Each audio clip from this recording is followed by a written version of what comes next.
This is part two of the richest people in the Marvel Universe before the retcons in 2008 and 2010. Okay? And we're not going to touch into the DC Universe if I can help it, but this is just specifically for Marvel Universe. I left off with Xavier and I left off with Stark. And there's so much more that I could give you on that, but we're going to slide to lesser known, richer characters. Again, no one of royalty will be in this video, so there will be nothing about Namor because he's a prince. So I'm pretty sure he's richer than both Stark and Xavier because he's a prince. And I'm sure he can swim to the bottom of the Atlantic Ocean and pull up some gold, or go to the Pacific Ocean and pull up some treasure from somewhere that's worth so much money that America and other countries can't bid for it. So, and he's a prince. Okay, so I left off with them, and now I want to go into Dwayne Taylor and Warren Worthington and also Forge. Okay, I know you're thinking, why am I bringing Forge into this? Because Forge is an X-Man. And why do we want to bring Forge into this? Because he's a Vietnam vet. He lost his right hand and his left leg. But his mutant powers is that he can build anything, which is why he has a right hand and a left leg. And he's also Native American. He's of Cheyenne descent. But he is one of the richest characters in Marvel because during Death in Dallas, Forge has a tower. Forge also is an inventor, which is why he has so much money. But since he's from Texas and he's a Cheyenne Indian, it makes him on this list for the simple fact that he's one of the richest Native American characters in the Marvel Universe. Now, a lot of people don't know that, but Forge is also in the millionaire category because of his inventions. When he got out from Vietnam and he rebuilt his hand out of scrap, the more he could get, the better he built his hand. And he built his hand and it connected with the nerve endings in his body, which is his mutant powers to create shit. So he created his hand and it functions just as if it was born there. And the same thing with his left leg. Now, Forge lost his leg in a landmine incident, and I forgot how he lost his hand, but it was in Vietnam. And in Vietnam, he also served with the Punisher, and he served with Wolverine. Now, let me state that this shit happened before the retconning, okay? Because everything that you know now is nothing to what I know. And everything I know now, it doesn't even count no damn more. So therefore, before the retconning, way back in the 80s, before most of you were even a thought of, certain characters in Marvel had very good backstories and a lot of money. Forge was one of those characters. Moving on. Now, Dwayne Taylor, you know him as Night Thrasher. The reason why he's on this list is because of all the people in Marvel. He, again, excluding T'Challa, because T'Challa's a prince, is one of the richest black people in the Marvel Universe. And the reason I put him on it, he's also one of my favorite characters. Sadly, they killed him off. Sadly, the New Warriors have been canceled a couple of times, and they ain't brought him back. And if they have brought him back, it doesn't matter because I refuse to buy another comic book because I don't like the way that the writers have taken my favorite characters and just like bashed them over the head with rotten eggs and a brick. So, Dwayne Taylor and the Taylor Foundation, he's in the millionaires club. He's not poor, but he's not Tony Stark rich. Alright? Now he can go with the best of them, but he didn't have a jet. He had a private plane, but he didn't have like a Quinjet until Rage, who got kicked out of the Avengers thanks to Hercules, stole the Quinjet, gave it to the New Warriors so they could solve this problem on this island that Silhouette's mother caused for some ancient Asian something or another. It's a long story. You guys have to check it out. But I don't have time in this video to go into it. But anyway, the New Warriors kept the Quinjet. They never gave it back. Now, I don't know what happened after the cancellation or whatever, but for the most part, in the comic, they kept that Quinjet. Because they used it to get there, and they used it to escape. And Rage became Dwayne Taylor's charge, like Robin to Batman. He became his ward or whatever. And Rage is a 13-year-old, but he's a fucking behemoth. So, since Tony Stark didn't stop that, Rage became a New Warrior, and Rage went everywhere, learning the business of the Taylor Foundation, learning the odds and ends of what Dwayne Taylor and Cord had them doing, and they did all this stuff. And the New Warriors had two bases. For those who don't know, before the retcon, the New Warriors had two bases, which is what led to the New Warriors and the New Warriors.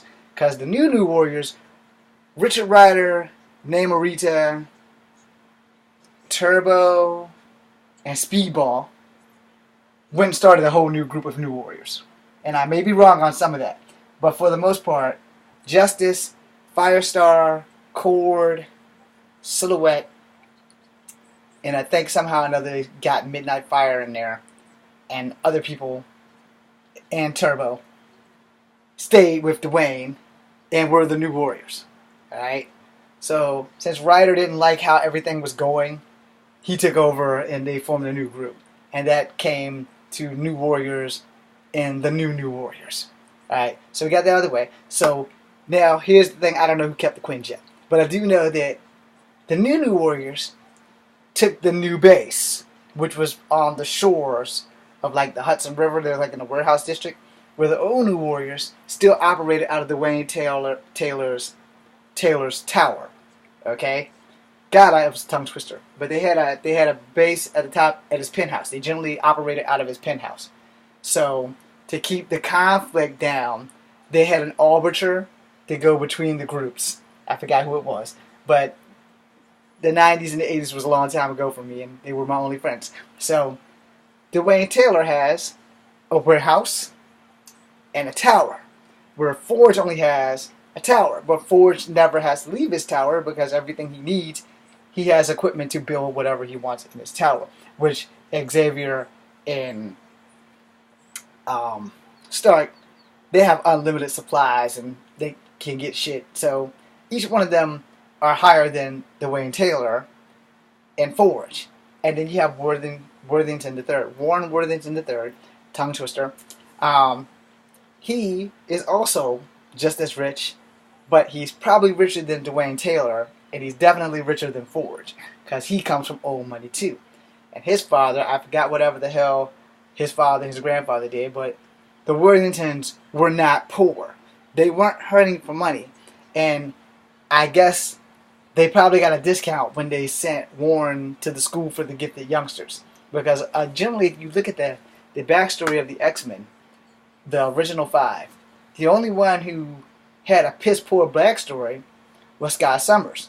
Because his father was a fucking pilot. So clearly he wasn't having any kind of money coming in. He wasn't poor, but he might have been well off before they were abducted by aliens and went off into God only knows where in space and never came back. Where I don't remember what Beast did for a living, but he became a doctor. I don't know what his parents did. I don't remember what Iceman's parents did, and I don't remember what Jean's parents did, but they were all from like elite type families. They weren't like poor as dirt families, and they weren't orphans like Scott Summers. Now, if you're going to go see this Dark Phoenix, you can clearly tell that some things have been changed. And I'm going to say that because as a fan of the X-Men, more the books than the movies, you can't go to these things as a book fan. You can only go and watch it with movie eyes. Do not watch it as a comic book fan because you will fuck yourself. Jean Grey's parents did not die in a car wreck. Last time I checked, they were still alive because the Goblin Queen turned them into goblins and left their grandson, Cable, in their care to make sure that nothing happens to them until she wanted to kill them themselves. And that happened in a graveyard in the Inferno Saga. We will not go into that because we're talking about pockets now, and deep pockets. Warren Worthington has deep pockets. He even tried to get his wings chopped off at one time, not before Apocalypse. Actually before Apocalypse, but not. Once he got accepting of himself and his wings, I forgot who talked him into it, but somebody talked him into keeping his wings, so he didn't do it. Only years later, when X Factor came around, he got captured by Apocalypse, only to have his wings cut off and his mind wiped, and he shedded blue skin and was known as the Archangel with metal wings. So, that being said, we're going to get off that and go into how deep his pockets is. It's clearly that his parents, his father specifically, had some kind of industry jobs or industry business or something where Warren wasn't hurting for money. Now, I'm not going to say it was construction or anything like that, but they're working and living in New York, so there's probably something that they're doing, either stocks or construction or buildings or something, that's making Warren Worthington's pockets pretty deep. All right, Warren Worthington will never be hurting for money, and the main reason why I stopped reading the X-Men comics was because of what they were doing with Warren Worthington and Elizabeth Braddock, aka Psylocke, aka Kiwan, because she was in the Asian body, which is when she became my favorite female X-Man next to Jubilee. So, yeah, I like Jubilee. Deal with it. So, Warren's pockets is pretty deep, you know, but Elizabeth Braddock's pockets are pretty deep, and she's a twin. And her twin brother is Brian Braddock, aka Captain Britain. So we're going to add them to this list too because they're not royal, but they're not bad off with the money that they have living in Britain. Captain Britain was pretty fucking rich. And when his sister showed up in her Asian body, he didn't have a problem recognizing her because they're fucking twins. And he's like, I know that you've been through some changes, but you didn't say it was a complete body change. So her European body died. And Mojo had captured her at one time and popped her eyes out and put cybernetic eyes in so that he could spy on the X-Men. Now again, all of this happened in the 80s. So before the retconning of all that, it happened in the middle 80s to late 80s to early 90s with the whole Psylocke changing into an Asian woman thing. But again, with the retconning, God only knows what they're doing with Psylocke now. But the whole point of the matter is, Warren Worthington and Psylocke were together. She got the legacy virus, so she was going to die. And then she did die. She popped out of existence. She popped back. But it doesn't change the fact that their pockets were deep. Now, they're closer to the billions than the millions. Where Dwayne Taylor and Forge are in the millions. Worthington and Braddock are closer to the billions. So, they got some pretty deep pockets. But where does that leave Xavier and Stark? Because both of them are richer than those four people that I just mentioned. So I'm going to bring this down to a close now because this is like, oh no, I can still go. So it's only been 10 minutes, or a little over 10 minutes. So with those guys, again, I excluded Prince T'Challa and I excluded Prince Namor because they're royalty. Royalty cannot count in this because royalties basically are unlimited. When you're a prince or a king, you're pretty much you're not gonna be broke anytime soon. And the thing with that is, you have other people who have deep pockets. Those four specifically are closer to the X-Men and have dealt with the X-Men on some level, except for the ones that actually are X-Men. They have dealt with stuff like that, and they have deep pockets. Strucker twins also dealt with the X-Men and the Hellfire Club, and the Hellfire Club and the Strucker twins all come from deep pocket families. Now, I tried to Google this stuff, and all I got was Hellfire Club. The Hellfire Club only did a short video about the elite members, etc., etc., and we're not going to dig into that. And if you can find more information, please make a video so I can see where I went wrong at. But for the most part, the people that I chose have deep pockets. Now, when you go into people like Sebastian Shaw and Mastermind and the White Queen, Emma Frost, who also has deep pockets, you're digging a hole that the Marvel Universe has created. There are so many people in the Hellfire Club that have money. And I don't mean like small potatoes money. I don't mean big money like Tony Stark. But they're pretty damn close in range. And the thing with that is that the further you go into the Hellfire Club, the more people you find have more money. Now, for those who aren't familiar with Firestar's story, Firestar started off as one of the Hellions for Emma Frost, just like Proudstar, who showed up as one of the Hellions for Emma Frost. But Proudstar was manipulated to believe that it was Xavier's fault that his brother died, and that's why his Native American ass was on the warpath to get Xavier and tried to kill them because John died. So James decided, well, you killed my brother. I won't be a part of this shit, but I will bring it down. Proudstar James and Proudstar John don't come from deep pockets. They are not Native American royalty. They are Native Americans, and they are Apache. And John left to join the X-Men because his mutant powers developed, and they needed to find a way to control it or change it. Where they weren't sure if the tribe wasn't sure if it was magic at first, but then they found that it was just his mutant abilities. Xavier's School for the Gifted come a calling, and on his maiden mission, so does Death. Many years later, they bring James Proudstar in. James wants revenge on Xavier and the X-Men and all that stuff. So what better way for a rich woman, Emma Frost, to manipulate him into doing that? Well, that's all going on.